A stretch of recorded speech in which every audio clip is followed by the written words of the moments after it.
반갑습니다. 여러분들하고 함께 육조단경에 대한 공부를 짧은 시간이나마 한번 같이 생각해 볼 수 있는 기회가 되기를 바랍니다. 육조단경이라는 책 이름은 말 그대로 육조 해능 스님의 법어집, 말하자면은 선어록 가운데 하나입니다. 육조단경은 현재 대한불교 조계종에서 금강경과 더불어 함께 이제 소위 경전으로 간주하고 있는 문헌 가운데 하나로서 중국 선종에서 또한 일본, 우리나라를 비롯해서 한자 문화권에서 형성되고 전개되고 또 발전되어 온 그 선종의 텍스트와 같은 그런 문헌에 해당합니다. 자, 조사 어로그 정수라고 저 이름을 붙여봤는데요. 조사라는 말은 중국 선종, 인도에는 사실 선종이라는 개념이 붙을 수가 없어요. 왜냐하면은 선은 일본에서 인도에서 형성되기는 했지만 그 선을 중심으로 한 하나의 교단 내지는 종단으로 형성된 것은 중국 불교에 들어와서 가능했기 때문에 선하면은 인도에서 연원한 말이지만 선종은 중국에서 형성된 개념입니다. 그 선종에서 가장 전형적인 인간상을 조사라고 합니다. 달마 조사로부터 유래된 저 말인데요. 조사라는 말은 석가모니 부처님의 깨달음, 즉 정법안장을 계승해서 후세에 전달시켜주는 그러한 존재, 이런 분들을 조사라는 말로 표현을 해왔어요. 그래서 중국 선종에서 조사를 전형적으로 내세운 이 까닭에 달마 조사로부터 형성된 선종의 선사상을 조사선이라는 말을 붙입니다. 그 조사가 중국에서 형성된 개념임에도 불구하고 8세기 무렵에 조사선이 정립이 되는 과정에서 인도로까지 거슬러 올라가서 인도에도 조사의 개념을 적용을 했죠. 말하자면은 인도 불교에까지 거슬러 올라간 겁니다. 본래 달마 조사로부터 유래된 거지만 부처님의 정법안장을 계승한 그러한 사실에 비추어 보아 부처님의 법을 누가 이어받았느냐? 마하가섭이 이어받았다. 그래서 마하가섭을 중국 선종에서는 선종의 초조라고 이야기를 합니다. 인도에는 선종이라는 말이 붙지 않기 때문에 그냥 선종의 초조라고 했는데 사실은 인도에는 선종은 없었다. 그 마하가섭으로부터 28대 조사를 설정을 합니다. 자, 중국의 보리달마가 선종을 처음 시작한 것은 불교가 발생된 지 한 1000년 이후 일에 해당합니다. 약 1000년이라면은 한 세대를 한 30년 남짓 계산을 해서 부처님으로부터 보리달마에 이르기까지 28대 조사를 설정을 하기 때문에 약 30년씩 계산하면은 1000년의 세월이 거의 얼추 맞아 떨어집니다. 그 28대 조사를 설정을 하고 중국에서 다시 달마 조사를 초조로 해서 육조 해능 조사에 이르기까지 6조사를 설정을 합니다. 그래서 인도의 28대 조사하고 중국의 6대 조사, 그래서 28조 더하기 6조는 33조라는 조사 명맥이 형성이 돼요. 34조가 아니라 33조입니다. 28 더하기 6 이후에 33입니까? 누가 이렇게 물어본다면 그게 맞아요. 달마대사가 한번 겹쳐졌기 때문에 인도 28대이면서 동시에 중국에서는 조조이기 때문에 삽삼조사라고 예로부터 말을 해왔습니다. 그 조사의 개념으로부터 시작한 중국 선종이 달마로부터 시작되었다고 봤을 때 지금까지 약 1500년 선종의 역사가 전해 내려왔는데요. 달마로부터 약 200년까지가 육조 해능 시대까지 해당합니다. 6명의 조사를 한 세대씩 계산하자면 200년 얼추 세월이 필요합니다. 그 6대 조사의 이름이 조계 해능이라고 그렇게 불립니다. 자, 조계 해능이라고 할 때 조계는 지역 이름입니다. 해능은 법명입니다. 그 선종 문헌을 얼추 살펴보면 당나라 시대 그리고 당이 멸한 뒤에 5대라는 시대가 있었어요. 그래서 당나라 시대하고 5대 시대까지는 대부분이 앞에 주석했던 지역 명칭을 먼저 붙입니다. 당나라 시대하고 5대에는 이런 점으로 보면은 조계 해능은 조계에서 활동했던 해능 스님입니다. 그런데 그 이후 송나라 때 이후로는 지역 이름이 거의 사라지고 앞에다 법호를 거의 붙입니다. 지역 명칭은 별로 붙이지를 않고 거의 이제 법호를 많이 붙입니다. 대예 종고할 때 대예가 산 이름은 아닙니다. 굉지 정각이라고 할 때 굉지도 산 이름은 아닙니다. 송대에 와서는 앞에 법호를 붙이고 그 이전 당 5대에는 주로 지역 이름을 붙였죠. 자, 육조 단경이라고 하는 말은 그 중국 선종호 제6대 조사의 법어집인데 모든 어록에는 누구누구 어록이라는 말이 거의 붙고 있는데 요 육조 단경은 특수하게 또 단경이라는 이름이 그렇게 붙었어요. 그 육조 단경에서 단경이라는 말은 계단입니다. 계단. 우리나라는 통도사에 단일 계단이 지금 조계종 경우 있는 것처럼 계단을 설치하고 계를 수여하기 위해서 설치하는 무대 이런 의미가 단입니다. 육조 해능 조사가 24살 때 출가를 합니다. 그러나 아직 계는 받지 못한 상태였어요. 계를 받지 못한 즉 제가인의 신분으로 오조 홍인조사의 정법안장을 계승을 합니다. 굉장히 쇼킹한 사건에 해당합니다. 당시에 기라성 같은 그러한 훌륭한 선사들이 있었음에도 불구하고 아직 계도 받지 않는 해능조사가 오조 홍인조사의 정법안장을 받았다는 것은 사람들이 인정할 수 없는 사실이었죠. 그래서 오조 홍인조사의 의발을 정법안장을 상징적으로 표현하는 물증이 의발에 해당합니다. 부처님의 가사하고 부처님의 바로. 이 의발을 해능이 받았다고는 사실이 믿기지 않았기 때문에 해능이 오조 홍인조사의 의발을 훔쳐갔다. 이런 소문을 내가지고 해능을 붙잡기 위해서 15, 16년간에 걸쳐서 해능을 쫓아다닙니다. 그 15, 16년간 도망을 하다가 676년 해능이 24살 때 집을 떠나서 드디어 39살 때 그때서야 계를 받아요. 그때 광주 법성사에서 인종법사가 계단을 설치하고 육조 해능한테 계를 주기 위해서 마련한 그 계단, 그게 육조단경의 단이라는 명칭입니다. 그리고 경이라고 하는 말은 아주 특수한 그런 경우에만 거의 붙이지 않았지만은 해능 스님의 법어집, 즉 어록에다 경자라는 말을 붙였어요. 그만큼 부처님의 말씀에 버금가는 훌륭한 설법이라는 것을 상징적으로 보여주는 용어가 됐습니다. 그래서 육조 단경이라는 말은 중국 선종호 제6대 조사가 계를 받을 때 그 계단에서 계만 받은 게 아닙니다. 정월 15일 정월 대보름날 머리를 깎고 2월 8일 날 수계를 할 때 수계에서 제6대 조사로 수락하는 설법을 합니다.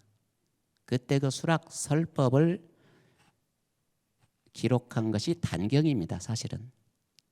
그래서 수계할 때 받은 설법 내용하고 그 이후로 1년이 지나서 40살 때 조계 보림사라는 사찰로 가서 이후 37년간에 걸쳐서 줄기차게 설법을 합니다. 그 37년간에 걸친 설법을 보태가지고 단경이라고 하는 법어집을 만들었어요. 자, 육조 해능선사의 37년간에 걸친 법어를 그럼 기록한 사람이 있을 것 아닙니까? 그 기록한 사람은 법회라는 그런 제자였다고 그래요. 자, 법회라는 제자가 해능 스님의 평생 설법을 기록해서 그걸 엮어서 만들어낸 것이 육조 단경입니다. 줄여서 단경이라고도 하고 또 법보 단경이라고도 하는데 그 단경의 첫머리에 이런 말이 있습니다. 한자로는 아래 보리, 자성, 본래, 청정, 단용, 차심, 직료, 성불이라고 되어 있는데요. 이걸 우리말로 번역해 보면 깨달음의 자성은 본래부터 누구에게나 청정하게 완성되어 있다. 그러므로 무릇 그 청정한 마음을 솔직하게 그대로 활용하면 곧바로 성불한다. 이 조사선의 사상적인 기치는 본래 성불이라고 하는 용어 한마디로 정의할 수가 있을 겁니다. 자, 본래 성불이라고 하는 말은 모든 중생이 다 불성을 구비하고 있다는 것은 경전에서 특히 열반경에서 했다고 우리 상식적으로 알고 있는 내용이겠지만 불성을 갖추고 있는 것에 그치지 않고 중국 선종에서는 이미 부처가 되어 있다, 완성되어 있다. 이 말이 본래 성불이라는 용어입니다. 요 본래 성불이니까 중생이 없다는 그런 표현이기도 해요. 그 대의를 이렇게 표현을 했어요. 보리의 자성이 깨달음의 성품이 본래부터 청정하다. 청정이라는 말은 완성이라는 의미입니다. 바라밀이라는 의미예요. 우리 육바라밀 할 때 바라밀은 6개 덕목을 완성하는 것이지 시작하는 것이 아닙니다. 그 본래부터 보리의 자성이 즉 깨달음의 성품이 완성되어 있다. 누구나 다 깨달아 있다. 다 깨달아 있기 때문에 굳이 깨달으려는 노력은 필요가 없다. 이미 깨달아 있기 때문에. 그래서 그것을 솔직하게 그대로 활용만 한다면 내가 이미 갖추고 있는 것을 내가 활용만 한다면 그게 바로 성불이라는 그런 개념입니다. 이게 석가모니 부처님이 탄생하자마자 천상천하 유아독존이라는 말을 했다는데 그 인간 선언만큼이나 육조단경의 바로 첫 대목에 이 말을 내놓은 것은 육조 해능스님의 법어가 모든 중생은 다 부처라는 전제하에 전개되고 있다는 것을 상징적으로 보여주는 대목이기도 합니다. 단경이 판본이 참 많아요. 그 가운데 현재 우리가 가장 많이 읽고 있는 판본은 종보본 단경이 있고 덕이본 단경이 있는데 예로부터는 고려시대부터 덕이본 단경을 많이 의용을 했는데 최근에는 종보본 단경을 아주 많이 읽습니다. 그 종보본 단경의 첫 대목에 아주 선언적인 이 대목이 나와 있는 것은 앞으로 단경이 어떠한 성격을 지니고 있는가를 상징적으로 보여주고 있는 대목이기도 합니다. 자, 중국 선종 달마조사 이후로부터 중국 선종이라고 표현을 하는데 사실 달마조사에 대해서는 실제로 인격적인 면모가 있기도 하지만 선종의 초조라고 하는 아주 신격화된 그러한 존재로 오늘날까지 부각이 되어 내려옵니다. 그래서 인격적인 면모는 거의 사라지고 신통을 부리면서 신격화된 존재가 당송 그리고 명청 오늘날에 이르기까지 달마가 가지고 있는 인기는 수그러들 줄을 몰라요. 그래서 오늘날에도 달마에 대한 그림만 가지고 있어도 집안에 길상을 불러온다든가 달마를 모르고는 중국선을 이해할 수 없을 만큼 달마가 중국선의 대명사처럼 현재 이렇게 되어 있습니다. 요 중국 선종에서 내세우는 수정관이라고 하는 말은 수행과 깨달음의 관계를 어떻게 설정할 것인가. 보편적으로 보면은 오랜 수행 끝에 깨달음을 얻는다고 보는 것이 가장 보편적인 수정관일 겁니다. 부처님의 경우를 살펴보면 6년 동안 수행을 했다. 그리고 그 뒤에 깨달았다. 그런데 80세에 열반에 드실 때까지도 계속 수행을 해요. 성불했다고 해서 수행을 그만두는 것은 결코 없었어요. 그러면 깨달음을 얻기 이전의 수행도 있을 거고 깨닫고 나서 열반에 드실 때까지 했던 수행도 있을 겁니다. 깨닫기 전에는 깨달음을 목표로 수행한다 손 치더라도 깨달은 후에는 무엇을 목표로 수행을 계속하는지, 중국 선종에서는 바로 그 석가모니 부처님의 경우 깨달은 이후 열반에 드실 때까지의 그 수행, 이것을 수행의 성격으로 간주합니다. 그러니까 중국 선종에서 말하는 수행은 깨닫기 위한 수행이라기보다는 그 깨달음을 어떻게 유지하고 어떻게 실천하고 어떻게 보살행으로 승화시킬 것인지, 여기에 주안점이 있었어요. 달마조사 이후로 중국 선종에서는 수행과 깨달음의 관계에 대해서 한마디로 정해일체라는 말을 썼어요. 정이라고 하는 말은 선정을 의미합니다. 선정 수행입니다. 해라고 하는 말은 지혜로서 깨달음을 가리키는 말입니다. 그러면 정과 해는 수행과 깨달음이라는 개념인데, 정과 해를 일체라는 말로 표현을 했어요. 일치라는 말도 아니고 일체, 한 몸이라는 말을 씁니다. 단경에서 이런 말을 해요. 수행과 깨달음은 구별이 되지 않는다. 수행하는 것이 바로 깨달음을 실천하는 것이고, 깨달음을 실천하는 것은 수행의 연장이라고 이렇게 본 겁니다. 바로 단경에서 말한 이 정의 일체라고 하는 개념은 인도 1700년 불교 역사에서는 찾아보기 어려운 개념이기도 합니다. 인도 1700년 불교 역사에서 거의가 수행 끝에 깨달음이 온다고 하는 점수 성격으로 일관되어 왔었는데, 중국 선종에서는 굉장히 다르죠. 수행한 상태라면 이미 깨달아 있다는 데서 시작이 되기 때문에 수행과 깨달음이 다르지가 않다. 그걸 설파해 놓은 책이 육조 단경입니다. 그래서 그 개념을 정해일체라는 말을 썼어요. 정해를 좀 더 명확하게 이해를 시키기 위해서 단경에서는 비유를 들어 설명을 해요. 등잔과 등불에다가 비유를 합니다. 등잔이 없이는 등불이 있을 수가 없고, 등불이 없는 등잔은 의미가 없다. 그 등불을 지혜, 즉 해라고 하는 깨달음에 비유를 하고, 등잔은 선정적 수행이라고 하는 정에다가 비유를 했죠. 그래서 등불과 등잔은 뗄래야 뗄 수 없는 관계라는 비유를 들어서 정의 일체를 설정을 합니다.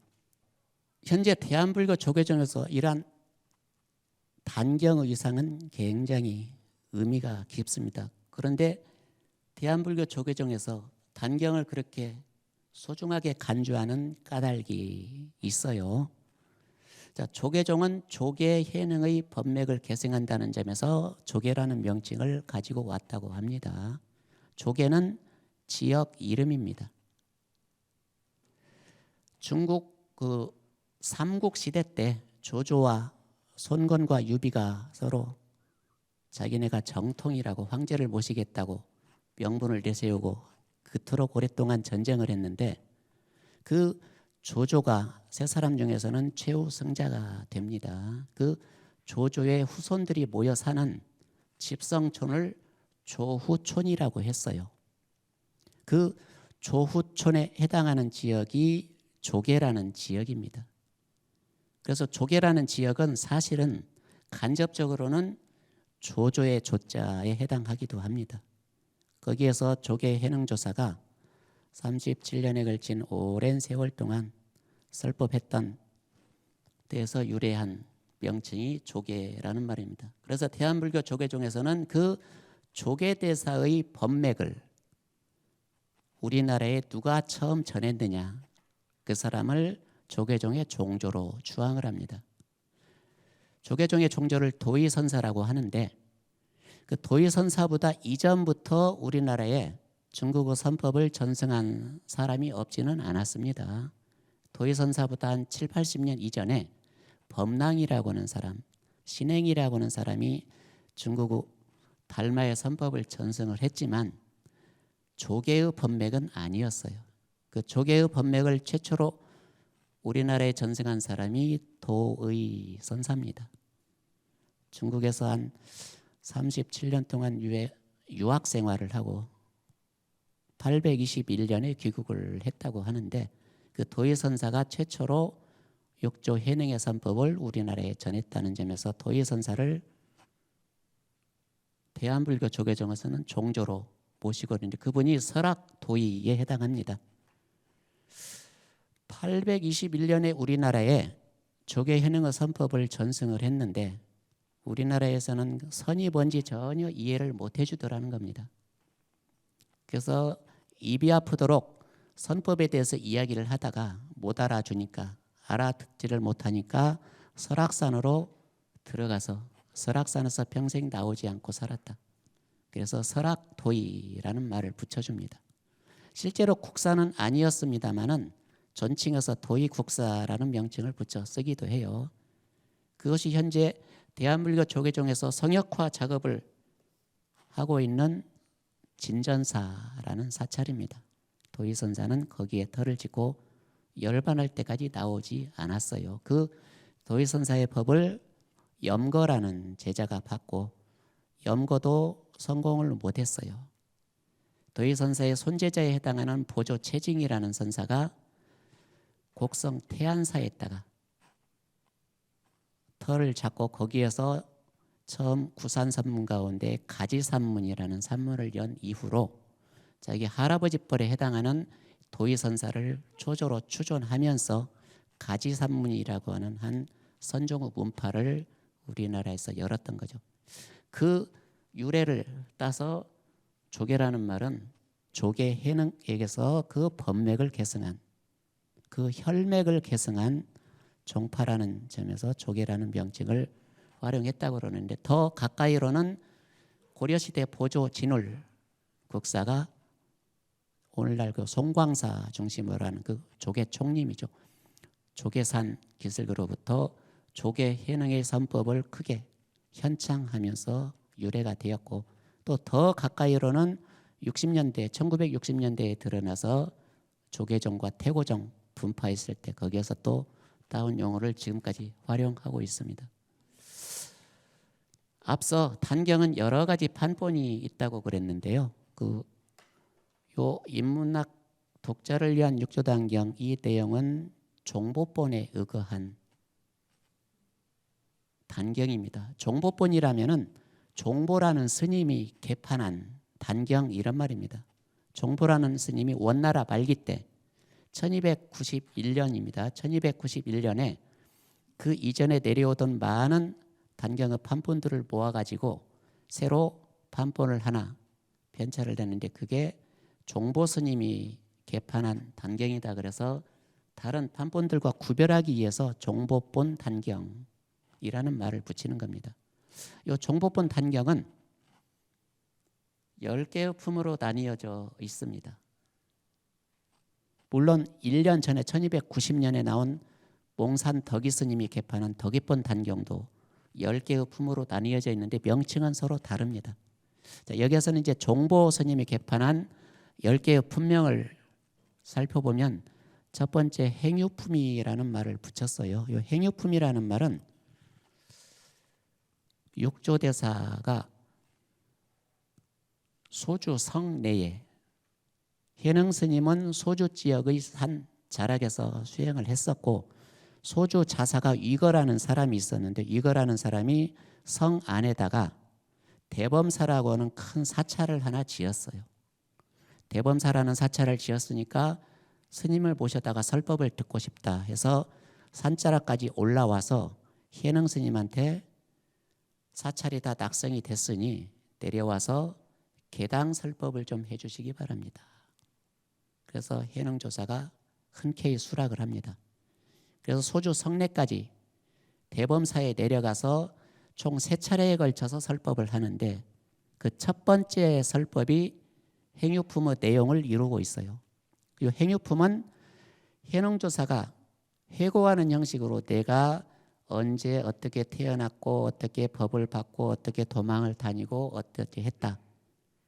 그래서 자기 회고하는 형식으로 이루어진 것이 행유품입니다. 그래서 행유품은 육조해능의 전기 내지는 행장의 내용을 이루고 있어요.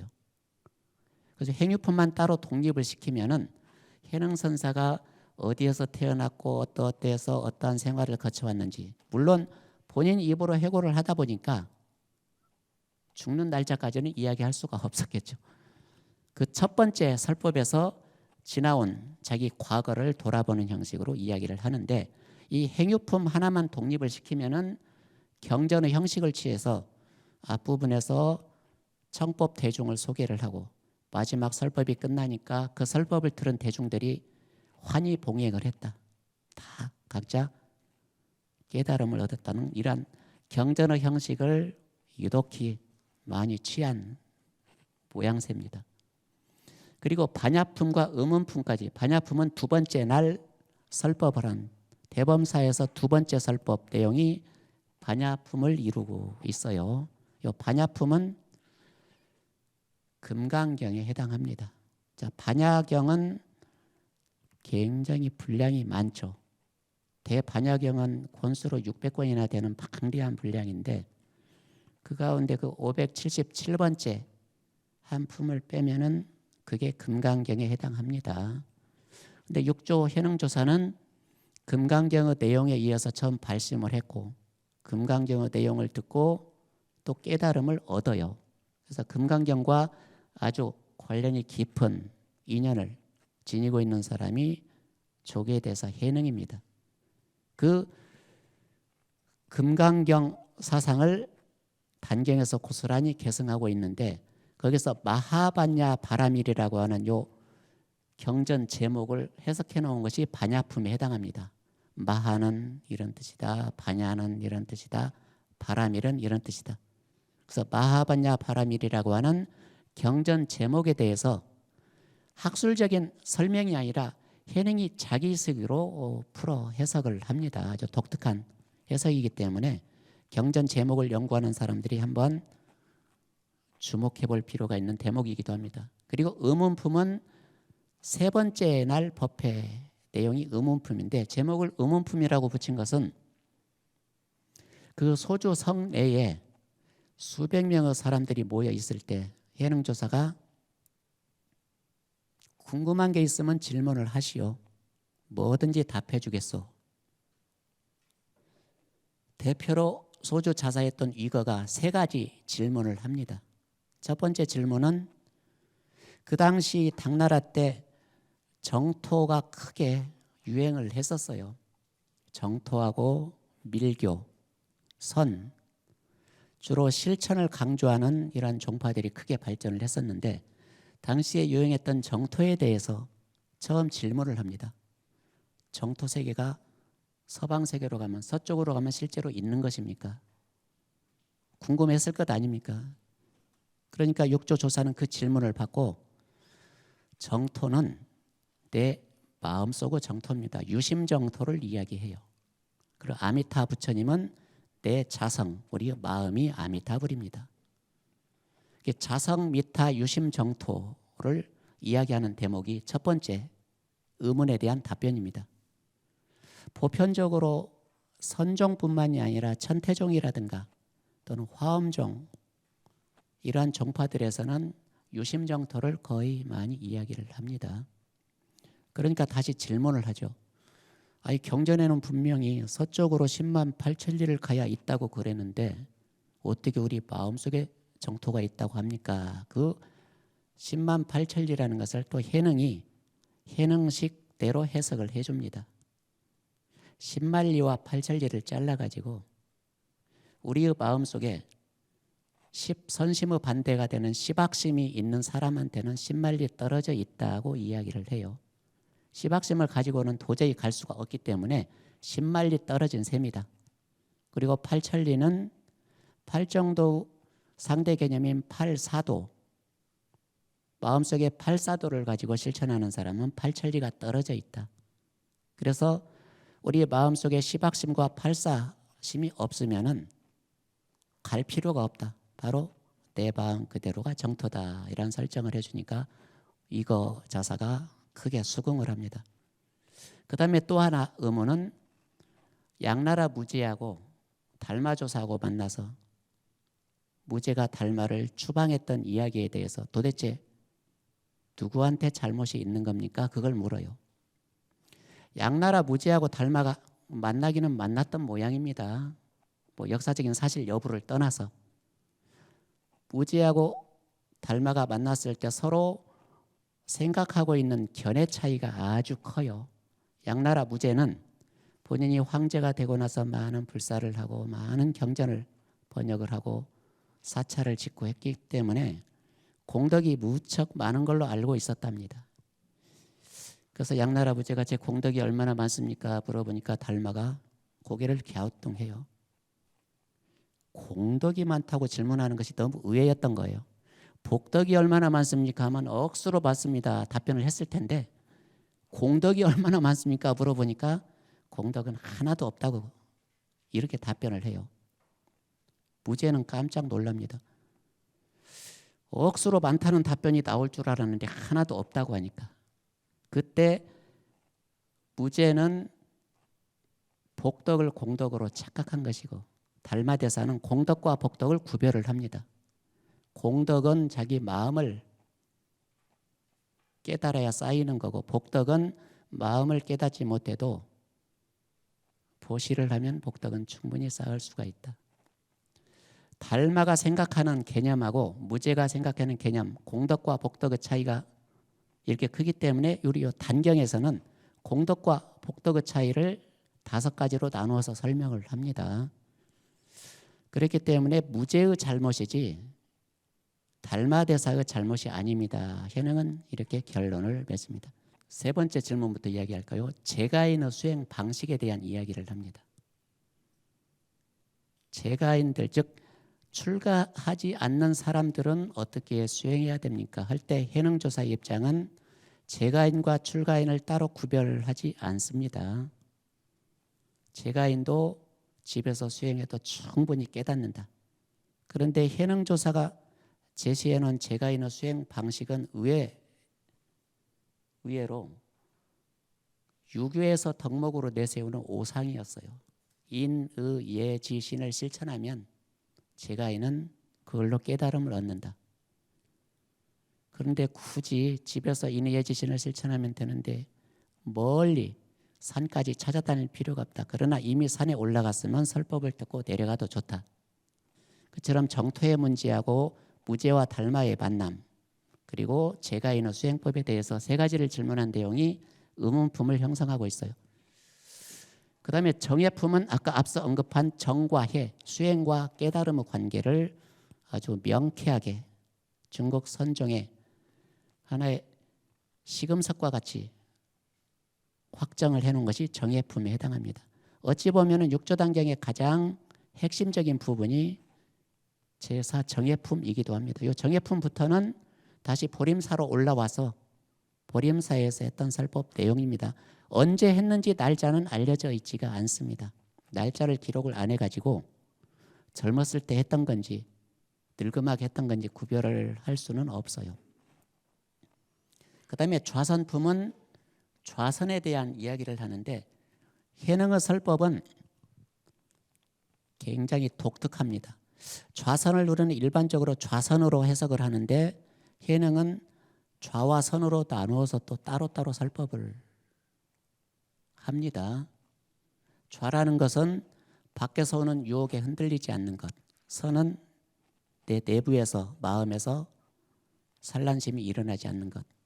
이건 어떤 경전에서도 볼 수 없는 해능식 해석입니다.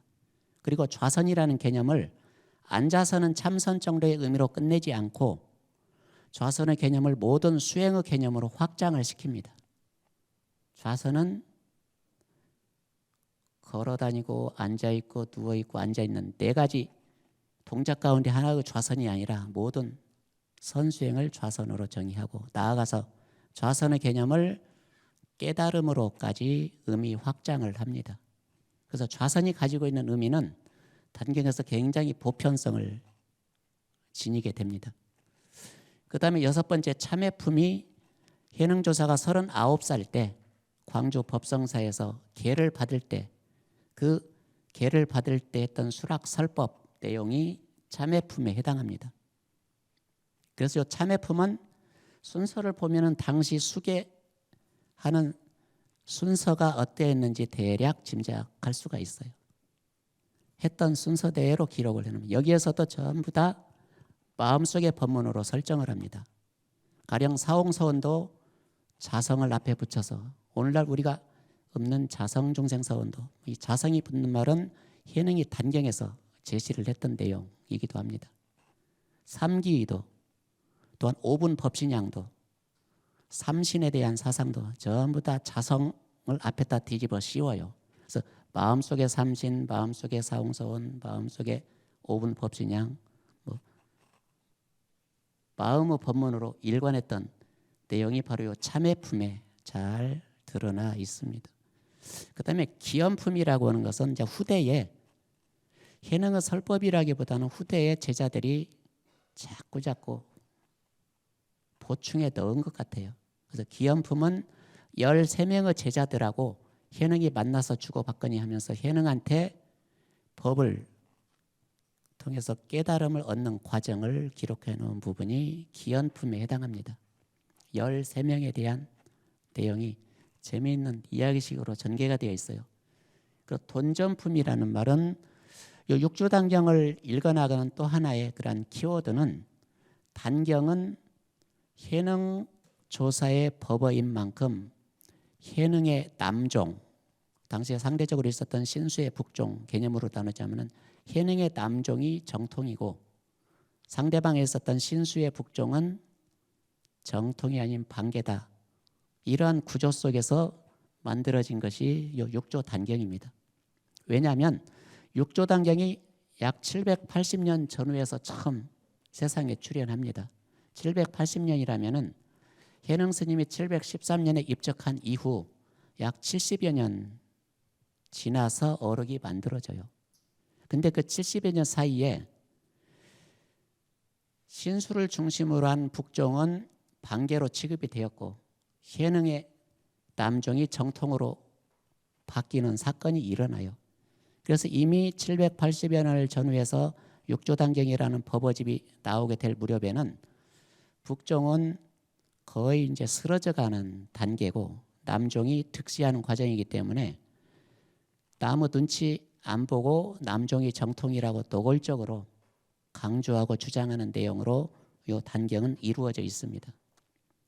그래서 단경에서는 북종 계통을 형편없이 내리 까는 내용들이 많이 나와요.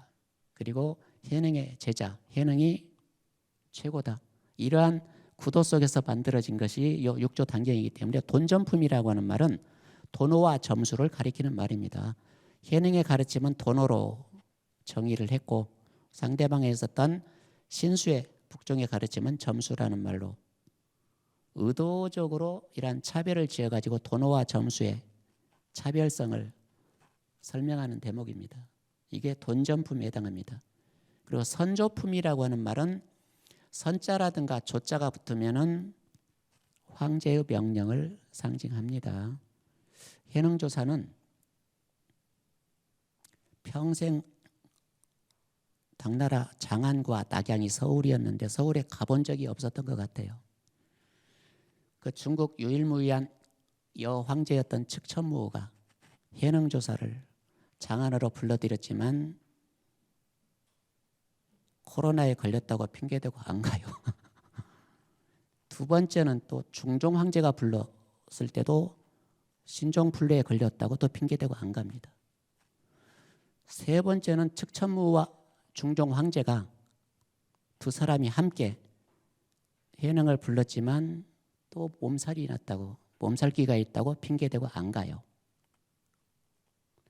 황제가 3번 불렀는데도 안 가는 배짱은 어디에서 나왔는지. 그래서 세 번째는 너무 미안했던지 황제가 보낸 사신, 설간이라고 하는 사신 이름인데요. 설간을 향해서 현행이 설법을 해줍니다. 설간은 현행의 설법을 비단에다가 곱게 기록을 해가지고 그걸 중종 황제에다 갖다 바쳐요. 그러니까 중종 황제가 그 설간이 가지고 온 비단자락에 씌어져 있는 법어를 읽고 감동을 해가지고 많은 또 물품 보답한다고 많은 선물을 보내죠. 3번이나 다 거절한 이 이야기가 9번째 선조품에 해당합니다. 자, 이 말은 그냥 이야기로만 받아 넘길 것이 아닙니다. 중국 선종에서 정통과 판가름하는 가장 핵심적인 기준이라면은 달마의 법을 누가 받았느냐. 달마의 법을 받았으면 정통이고 달마의 법을 받지 않았으면 반계의 취급을 받아요. 무제하고 달마대사 이야기에서 무제는 권력을 상징을 하고 달마대사는 권력에 빌붙지 않는, 권력에 아부하지 않는 아주 순수한 선법의 실천자로 등장을 합니다. 그래서 무제가 달마를 추방했다는 이러한 이야기는 권력과 순수한 선법 사이는 서로 조화를 이룰 수 없다는 상징적인 의미입니다. 그것을 무제가 달마를 추방했다 뭐 이런 이야기로 둔갑을 시켰죠. 그런 점에서 달마는 권력을 가까이 하지 않는 순수한 선법 실천의 소유자로 설정이 되어 있는데 해능과 상대적인 위치에 있었던 신수대사는 95세의 나이에 국사가 되었어요. 즉 천무한테 국사로 제수되어 장안까지 갔습니다. 거기서 101살 약 6, 7년 동안 국사를 지냈어요. 그 사실을 가지고 해능의 제자들은 신수 국사야말로 서울에 가서 국사를 지냈으니까 권력을 탐한 사람이 아니냐. 권력을 탐했으니까 달마조사의 법맥을 개성할 자격이 없다. 반면에 우리 해능 조사는 황제가 3번이나 불렀는데도 서울에 가지 않았다. 그만큼 권력을 가까이 하지 않고 선법을 실천한 사람이기 때문에 달마의 법맥을 신수가 이었다고 보는 게 좋은지 해능이 이었다고 보는 게 좋은지 그건 당연히 해능이 이었다고 보는 것이 적절하다. 그러니까 우리가 정통이다. 뭐 이런 이야기예요. 그것을 상징적으로 뒷받침하기 위해서 요 선조품이라는 품명을 단경의 따에 못 박아 집어 넣어놨어요. 그리고 부촉품이라고 하는 마지막 10번째는 해능의 선법을 제자들한테 부촉을 하는데 부처님의 경우는 마하가섭한테 후계자로 삼아서 그 불법을 전승했다고 합니다. 그 1250 대아라한 가운데 왜 하필 마하가섭이었을까? 석가모니 부처님은 사성평등, 그 사성계급이 만연해 있던 사회 속에서 사성평등을 부르짖은 사람이 석가모니 부처님입니다. 사회에서 사성평등을 부르짖었지만 그 당시 사회 분위기에서 성공할 수는 없었죠. 그러나 석가모니 부처님은 본인이 거느리고 있는 교단 내에서만큼은 사성평등을 실현해 보였어요. 적어도. 그래서 교단 내에서는 사성평등이 이루어졌는데 교단 밖에서는 카스트제도가 여전히 굳건한 뿌리를 내리고 있었기 때문에 불교 교단이라고 하는 하나의 교단이 교단만 가지고는 존립할 수가 없습니다. 끊임없이 사회하고 유대관계를 가지고 소통을 해야 돼요. 그러면 부처님 교단 안에는